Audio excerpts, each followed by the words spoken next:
திடீரென கீழே விழுந்த அண்ணாமலை ஐயோ சார் சார் என பதறிய மெய்காப்பாளர். கோவை காலப்பட்டு பகுதியில பாஜக விவசாய அணி சார்பா பொங்கல் விழாவானது நடந்திருக்கு.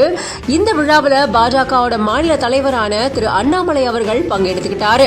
அங்க நடந்த கயிறு இழுக்கிற போட்டியில அண்ணாமலை அவர்களும் கலந்திருந்திருக்காரு. அப்போ கயிறு இழுத்துக்கிட்டு இருக்கும் போது கயிறு திடீர்னு துண்டாகி இருக்கு. இதனால அண்ணாமலை உள்ளிட்ட பலரும் அங்க கீழே விழுந்த நிலையில அண்ணாமலைய அவரோட மெய்காப்பாளர் தாங்கி பிடிச்சதுனால எந்த விதமான காயங்கள் ஏற்படாம அண்ணாமலை தப்பிச்சிருக்காரு.